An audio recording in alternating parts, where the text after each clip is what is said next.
पिछले क्लास में हम लोग कॉम्बिनेशन ऑफ लेंस देख रहे थे, जिसमें हमने कॉम्बिनेशन ऑफ लेंस में फिगर बनाकर कहाँ तक बताया था वो जरा चर्चा कर लेता हूँ।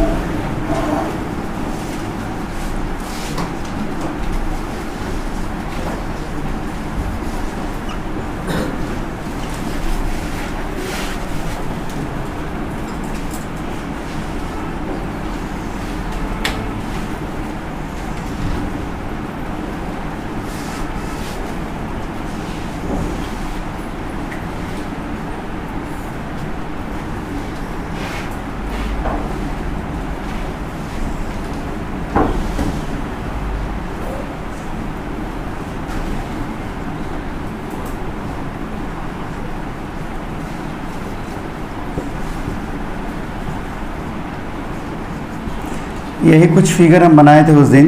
दो लेंस है, बीच का दूरी d है, दोनों का फोकल लेंथ f1 f2 है।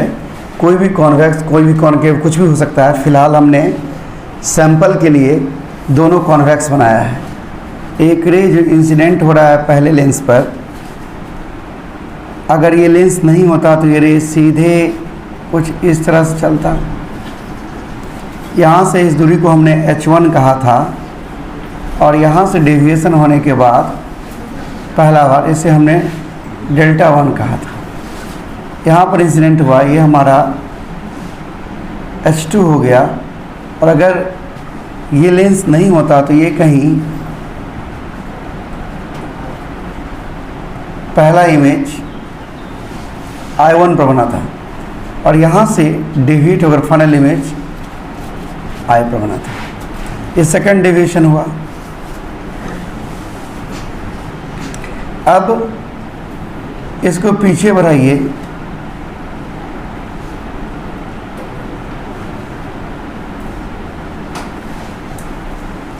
ये भी डेल्टा 2 होगा और ये टोटल डेविएशन डेल्टा होगा। यही हमारा फिगर था। हमने उस दिन बताया था कि delta equal to h1/f1 plus h2/f2। यहाँ तक हम निकाल दिए थे। सर इसका नाम है क्वेश्चन क्या 1 या 2 के 1 दिए थे। यहाँ तक हमने कर लिया था। आज हम आगे बढ़ा रहे हैं और यहीं से आगे बढ़ेंगे। तो ये दोनों लेंस मिलकर डेविएशन प्रोड्यूस किया h1/f1 प्लस h2/f2। कुछ नाम भी शायद यहाँ पर हम a दिए थे, यहाँ पर शायद b दिए थे और यहाँ पर शायद c दिए थे। ये नाम दिए थे ना। चलिए अब देखिए, इस दोनों लेंस के बदले हम एक लेंस का इस्तेमाल करना चाहते हैं और उस पर ये रे इंसिडेंट होगा तो कितना ऊपर होगा, h1 ऊपर होगा। और वो अकेला जितना दोनों मिलकर डेविएशन प्रोड्यूस कर रहा है डेल्टा, उतना वो अकेला कर दे तो हम कहेंगे कि इस दोनों का वो इक्विवेलेंट लेंस है, समतुल्य लेंस। समझ रहे हैं? यानी कॉम्बिनेशन ऑफ लेंसेस। और इसको आप एग्जाम में इक्विवेलेंट लेंस भी पूछ सकता है, इक्विवेलेंट लेंस। तो यहाँ पर हम लिखेंगे इक्विवेलेंट लेंस क्या होता है, पहले ये हम चर्चा करते हैं।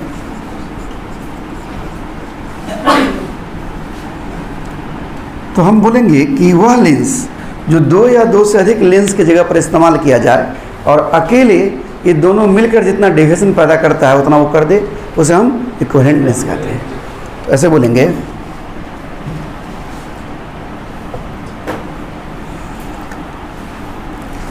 Equivalent lens is such lens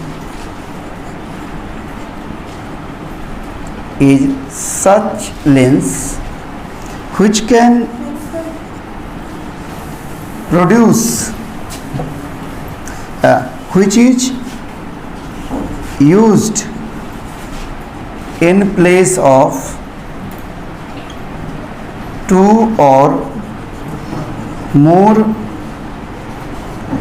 lenses and produces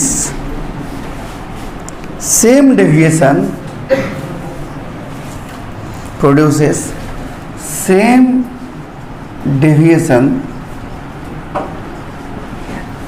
as the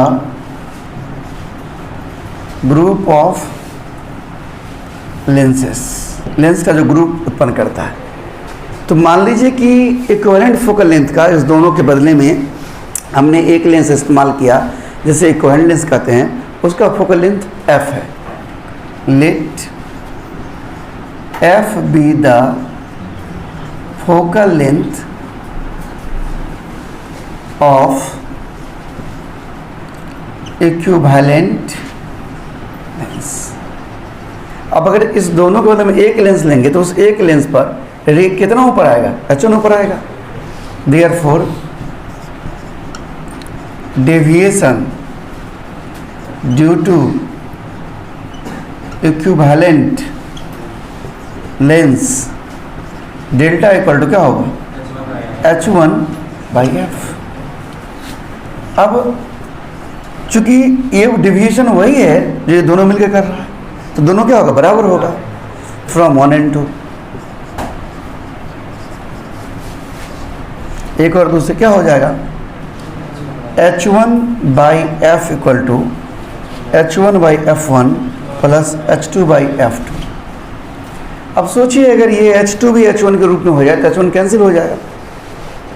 इसको हम इक्वेशन 3 मानकर अभी रख लेते हैं और अब सोचते हैं, यहाँ पर हम विचार करते हैं। इस मेरे हाथ पे देखिएगा, P1I1 इस बड़े ट्रायंगल पर और छोटा P2I1 पे।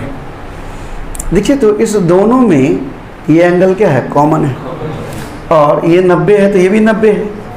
और दो एंगल किसी भी दो ट्रायंगल में बराबर हो तो वह सिमिलर ट्रायंगल यानी समरूप त्रिभुज होता है। यानी ये दोनों ट्रायंगल क्या होगा? सिमिलर होगा, तो समरूप हो जाएगा। अब देखिए, तो सबसे पहले तो हम इस बात का भी चर्चा कर लेंगे कि यहाँ पर देखिए ये पैरेलल रे आ रहा है और इस लेंस से रिफ्रैक्शन होकर के ये रे कहाँ पर काटेगी? अगर ये नहीं होता तो ये रे सीधे ऐसे आती, I1 पे काटता। और आप जानते हैं कि मुख्य अक्ष के यानी प्रिंसिपल एक्सिस के समानांतर आती हुई प्रकाश की किरणें रिफ्लेक्शन या रिफ्रैक्शन के बाद प्रिंसिपल एक्सिस को जहाँ पर काटती है वो क्या होता है? फोकल पॉइंट होता है। इसका मतलब यहाँ से ये दूरी क्या है? तो इस लेंस का फोकल लेंथ है। यानी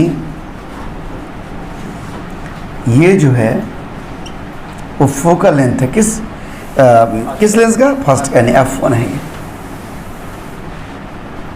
इस सामने तक देख रहे हैं। अब बात कर लेते हैं हम in similar triangle A P1I1 and triangle B P2I1। दोनों में देखते हैं हम, तो इस दोनों सिमिलर है तो सिमिलर ट्रायंगल में क्या होता है? भुजा जो है वो साइड का जो रेशियो होता है वो क्या होता है? समान होता है। इसका मतलब ये हुआ कि h1/h2 बराबर होगा P1I1 बटा P2I1। अब देखिए h1/h2 बराबर P1I1 यानी यहाँ से यहाँ की दूरी क्या है? f1। और P2I2 ये क्या होगा? अगर ये दूरी d है ये कितना बच जाएगा? f1 minus d।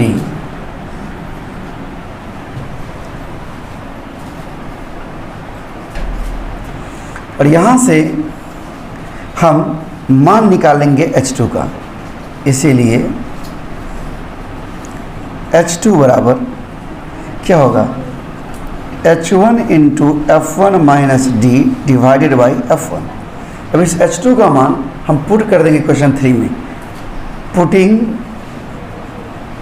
The value of h2 इन 3। अब हमारे पास जगह नहीं है इसलिए आप इतना उतार दीजिए, फिर हम आगे बात करेंगे।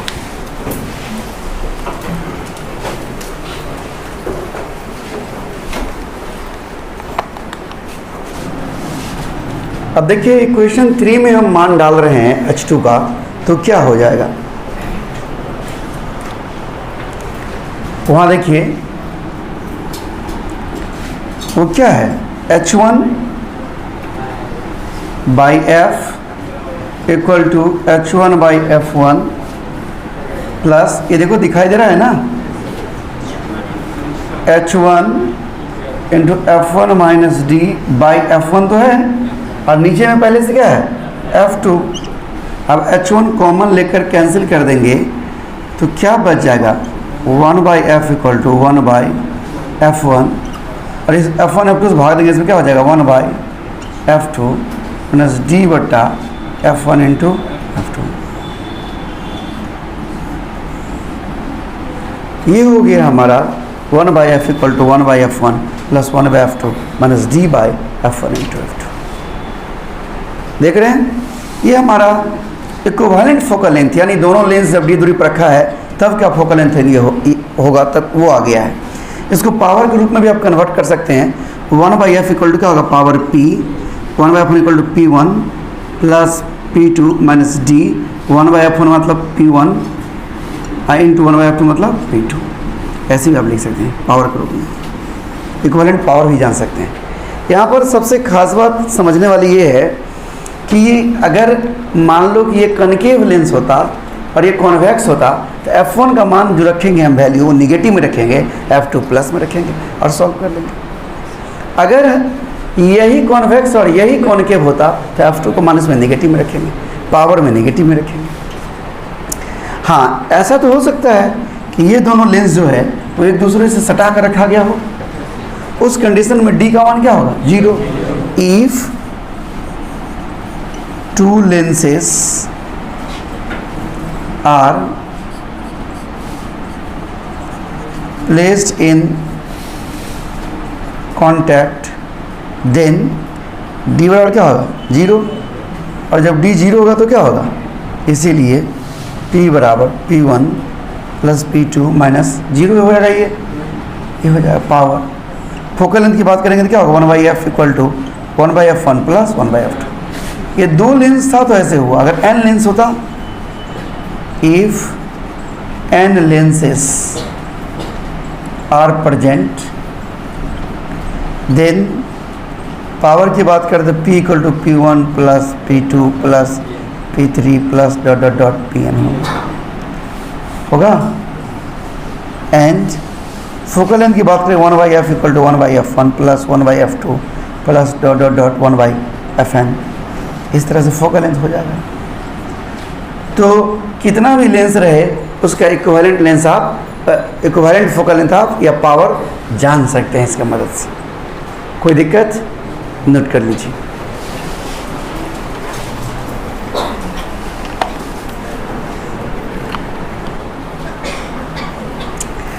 अभी हम एक नई बात आपको बताने जा रहे हैं जो शायद आपको बहुत कम ही बुक वगैरह में देखने को बहुत कम ही बुकों में मिलेगा, और शायद बहुत कम ही स्टूडेंट्स इस बात को जानते हैं।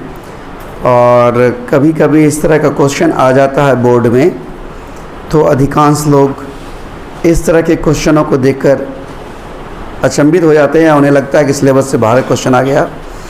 इसी में पूछ देगा अगर कि बताइए क्या होगा पोजीशन इक्विवेलेंट लेंस का, यानी सेम डेविएशन प्रोड्यूस करने के लिए जो डेविएशन आप देख रहे हैं, इतना ही डेविएशन उत्पन्न करने के लिए, इसी डेविएशन डेल्टा को उत्पन्न करने के लिए कॉन्वेक्स लेंस या कोई भी लेंस को कहाँ पर रखेंगे, पोजीशन ऑफ लेंस क्या होगा। बात समझ रहे हैं, पोजीशन ऑफ लेंस क्या होगा। इससे पहले भी हमने जितने बैच में पढ़ाया है, किसी बैच में इस बात को नहीं मैं बताया होऊंगा, यानी आज 2020 से पहले के किसी भी क्लास में, किसी भी बैच में नहीं पढ़ाए होंगे। तो देखिए,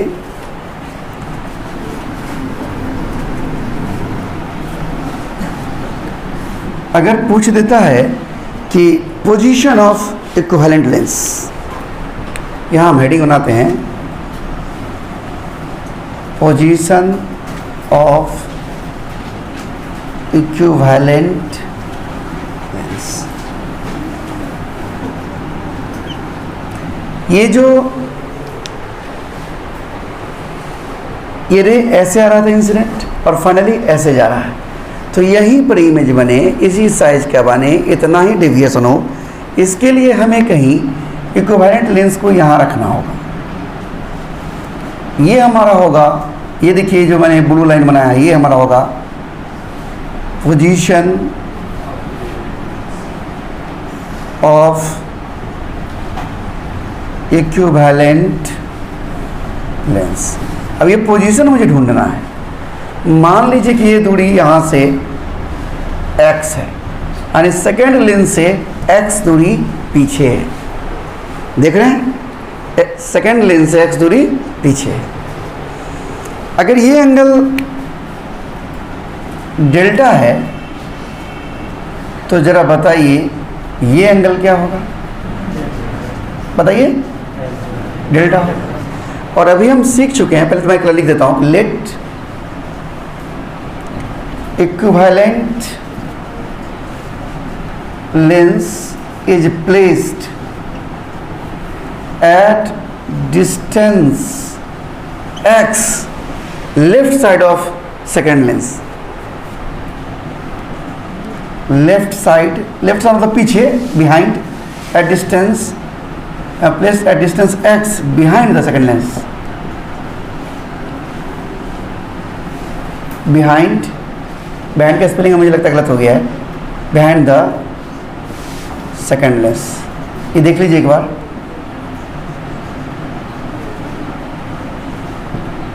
NED होता है क्या, तो ध्यान दीजिए सेकेंड लेंस से x पीछे होता है। अब देखिए सेकेंड लेंस से जब x पीछे होगा तो ये एंगल हमारा कितना हो गया है, मुझे लगता है कि मैं बनाने में गलती लिख लिया हूँ शायद। ये डेल्टा है तो ये डेल्टा होना चाहिए, बोलिए, ये डेल्टा 1 होगा। आई थिंक मुझे बनाने में मिस्टेक हो गया है, तो एक बार मैं सुधार कर लेता हूँ। ये डेल्टा 1 होगा और ये डेल्टा होगा, सॉरी इस तरह के मिस्टेक्स के लिए। तो ये डेल्टा 1 होगा। अब हम ये दूरी x मान लिए, ये दूरी कितना मान लिए हैं, x मान लिए। अब जवाब पहले से आगे भी दिया जा सकता था, नहीं दिया जा सकता था, लेकिन फिलहाल हमने ये x मान लिया है। अब देखिए इस ट्रायंगल API1 में देखिए, इन ट्रायंगल API1। अच्छा ये तो जानते हैं सब लोग कि हम लोग पैराएक्सियल रे के बारे में अपने सिलेबस में पढ़ रहे हैं, यानी थीटा बराबर tan थीटा, डेल्टा 1 बराबर tan डेल्टा 1, डेल्टा 1 बराबर होगा tan डेल्टा 1 के, और वो क्या होगा h1 बटा ये दूरी f1,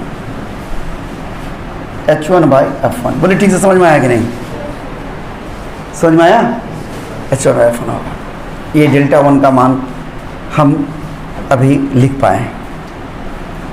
हमें ये दूरी x जानना है, तो वास्तव में ये दूरी x जानने के लिए हम क्या करेंगे, हमें ये पोजीशन चाहिए एग्जैक्ट में। हमें ये दूरी यानी यहाँ से ये दूरी भी ज्ञात नहीं है।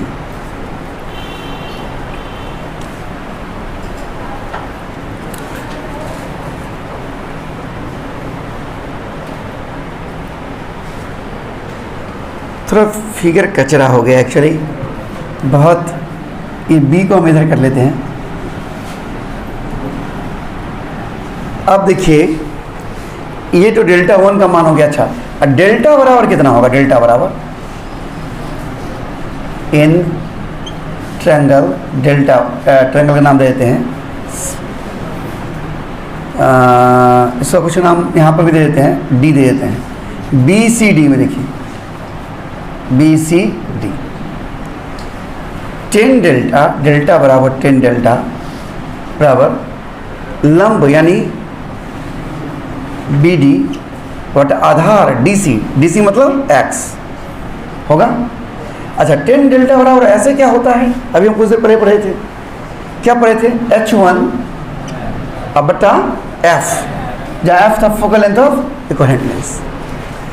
अब देखिए यार, ये बी डी कितना होगा, ये बी डी कितना होगा, तो ये पूरा H1 है, में से H2 घटा दीजिए, H1 माइनस H2, ठीक से बोलिए, समझ में आ रहा है कि नहीं, divided by x equal to H1 by f होगा।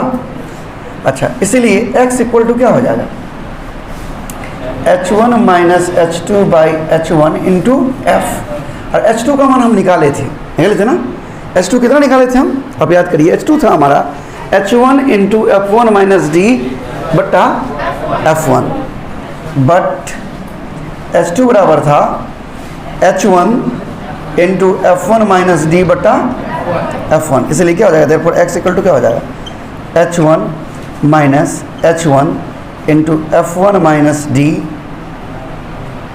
बटा F1, इस पूरे के बट्टा में कितना है, H इंटू एफ। अब हम इसको सॉल्व कर लेंगे, हमारा F1 है तो क्या हो जाएगा, थोड़ा जगह का कमी हो गया हमें, H1 हम कॉमन ले लेंगे,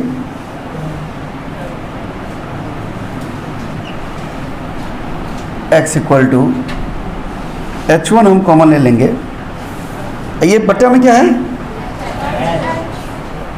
H नहीं हो सकता है, H1 होगा, H1 हम कॉमन ले लिए, ये क्या बच गया, F1 माइनस F1 अब प्लस D, समझ में आ रहा है, अब बट्टा F1, ये नीचे वाला H1 और ऊपर में F।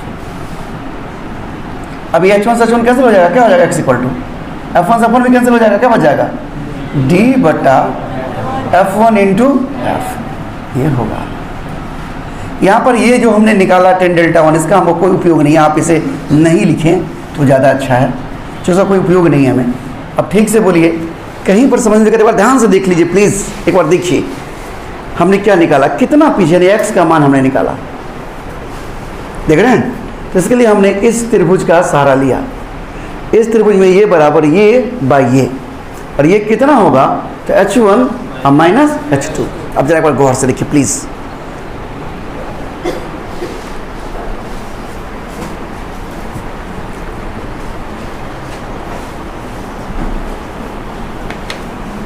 यहाँ पर याद रखना बड़ा सरल है, सेकंड लेंस से x दूरी पीछे है तो बी दोनों लेंस के बीच का दूरी गुना इक्विवेलेंट फोकल लेंस, और सेकंड से दूरी है तो पहला का फोकल लेंथ।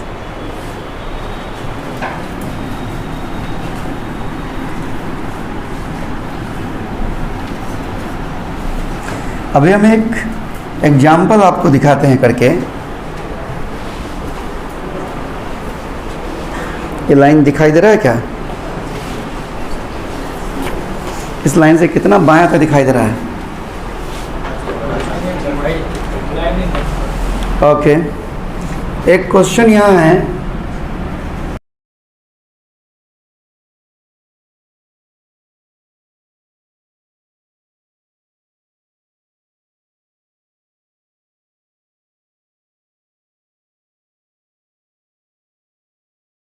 बना रहे हैं इस क्वेश्चन के संदर्भ में,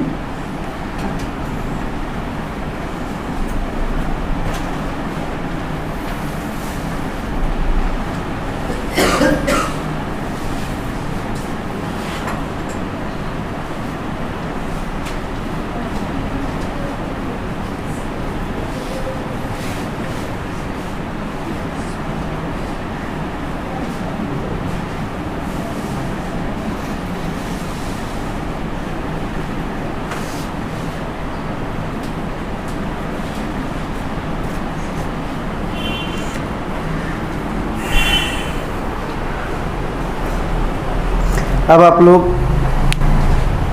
थोड़ी देर लिखना बंद कर देंगे तो अच्छा रहेगा, फिर लिखिएगा। देखिए कहता है टू प्लेनो कॉन्वेक्स लेंस, मेरे उंगली पर देखिए, ये प्लेन सरफेस है और एक उभरा हुआ कॉन्वेक्स, ये देखिए मेरी उंगली पे, ये एक लेंस है और एक दूसरा ये लेंस है, इसका ये सतह प्लेन है और ये कॉन्वेक्स है, और दोनों के बीच में जो जगह बच गया उसको एक ऑयल से फिल कर दिया। अब इसका रिफ्रैक्टिव इंडेक्स इसके मटेरियल का 1.5 है और इसका रिफ्रैक्टिव इंडेक्स 1.5 है। Each of focal length 20 centimetre और प्रत्येक का फोकल कितना है 20 सेंटीमीटर है। Are placed with their convex surface in contact, उभरा हुआ सरफेस कॉन्टैक्ट में, लेकिन चित्र में ऐसे ही दिखा हुआ थोड़ा गैप करके, लेकिन सवाल में कह रहा है कि दोनों कॉन्टैक्ट में है और बीच में लिक्विड फिल कर दिया है। देखिए contact as shown, the space between them is filled by a liquid, एक लिक्विड से भर दिया गया। इसका रिफ्रैक्टिव इंडेक्स 1.7 है, यानी इस ऑयल का रिफ्रैक्टिव इंडेक्स 1.7 है। Calculate the focal length of the combination, how will it behave, और कैसा बिहेव करेगा। शुरू करते हैं बात को। देखिए अगर हम इसके इस सरफेस को ज़रा विचार करें, चूँकि यहाँ 3 लेंस हो गया, यहाँ पर 3 लेंस हो गया जिसे मैं चित्र द्वारा दिखाने का प्रयास कर रहा हूँ। एक ये हमारा लेंस हुआ, एक ये हमारा 2 और ये हमारा 3। 1 और 3 दोनों सेम हैं, 1 और 3 सेम है। तो अगर हम एक पर विचार करें, हम एक का यहाँ फिगर बनाएं, अब हम सवाल बना रहे हैं, एक सवाल के साथ दिया हुआ फिगर है। अगर हम एक पर विचार करें, ये हमारा एक पर, इस सरफेस का रेडियस और कर्वेचर R1 कहते हैं, अगर इधर ऑब्जेक्ट रखते हैं तो इन्फिनिटी है। दूसरे R2 बराबर क्या होगा ये नहीं पता, लेकिन -R मान लीजिए कि यही R का मान जानना है हमको, यही R मान हमको जानना है। और इसका मटेरियल का रिफ्रैक्टिव इंडेक्स हमको μ = 1.5 दिया हुआ है। तो इसके लिए एक लेंस के लिए, इसके लिए हम बात करें तो इसके लिए क्या फॉर्मूला लगाएंगे, 1/f = μ - 1 × 1/R1 - 1/R2। ये कौन सा फॉर्मूला है, लेंस मेकर्स इक्वेशन। तो 1 इसका फोकल लेंथ हमें दिया हुआ है, कितना फोकल लेंथ दिया हुआ है 20 सेंटीमीटर। 1/20 = μ - 1, μ का 1.5 -1 और इंटू 1/R1 का मान इन्फिनिटी माइनस R2 का होगा -R। जगह का मुझे थोड़ा दिक्कत, -R, ये हमारा R1 = इन्फिनिटी है। तो ये क्या हो जाएगा 1/20 = 1/2 सॉल्व करके, और 1/20 जीरो होता है, माइनस प्लस इंटू 1/R, यानी R = 10 सेंटीमीटर। यानी हम इस सतह का रेडियस जान चुके हैं 10 सेंटीमीटर, यानी ये 10 और ये 10 पता है। तो अब ये जो हमारा लेंस 2 है, इसका फोकल लेंथ तो दिया नहीं है, 1 और 3 का फोकल लेंथ 20 सेंटीमीटर दिया हुआ है, लेकिन हमको ये 2 का फोकल लेंथ नहीं पता है। हम 2 का फोकल लेंथ जानेंगे। या देखिए 2 के बारे में बात करते हैं। अब 2 लेंस हमारा कुछ इस तरह से है, इधर हम ऑब्जेक्ट रख रहे हैं, तो ये हमारा R1 हो गया -10 सेंटीमीटर। माइनस क्यों, ये समझ रहे हैं आप, ये दिक्कत है माइनस समझने में। और R2 बराबर +10 सेंटीमीटर, ये समझ रहे हैं आप लोग। और रिफ्रैक्टिव इंडेक्स इसका जो हमको दिया हुआ है वो μ = 1.7। इसके लिए यानी 1/f2 सेकंड के लिए f2 μ - 1 × 1/R1 - 1/R2। म्यू का मान 1.7 - 1 इंटू 1/R1 का मान -10 - 1/+10, यानी 1/f2 = 7/10। इसको सॉल्व कर दिए, ये हो जाएगा -2/10, यानी f2 हमारा हो गया 100/14 या 50 कह सकते हैं, हटा दीजिए 14 माइनस में। कोई दिक्कत है समझने में, बोलिए। इतना सेंटीमीटर। अब इसका इक्विवेलेंट फोकल लेंथ जाना, यानी तीनों लेंस एक दूसरे के कांटेक्ट में। तो मान लेते हैं let f be the equivalent focal length. इसलिए 1/f = क्या लिखिएगा, 1/f1 + 1/f2 + 1/f3। तो 1/f = पहला का फोकल लेंथ 20 सेंटीमीटर दिया हुआ है, दूसरा का भी आप 1/f2 का मान निकाले हैं -14/100, और तीसरा का भी 10 दिया हुआ है +20 दिया हुआ है, यानी 1/f = 100 हो गया इसका एलसीएम। 20 × 5 600 -14 प्लस 20/2500 यानी 1/f equal to -4/100, f equal to -25 centimetre. Focal length minus में आ गया, और माइनस फोकल लेंथ किसका होता है? कॉनकेव लेंस का, यानी कॉनकेव लेंस की तरह बिहेव करेगा। पूरा कॉम्बिनेशन कैसा बिहेव करेगा? कॉनकेव लेंस की तरह, जिसका फोकल लेंथ 25 सेंटीमीटर होगा। यानी the given combination of lens, the given combination behaves like a concave lens of focal length 25 centimetre. ये माइनस साइन कॉनकेव नेचर को बता रहा है। देखिए किस तरह से बनता है सब। इस एक क्वेश्चन में आप लेंस मेकर इक्वेशन का भी इस्तेमाल किए हैं और इक्विवेलेंट लेंस का भी इस्तेमाल किए हैं। आज यहीं तक रखेंगे।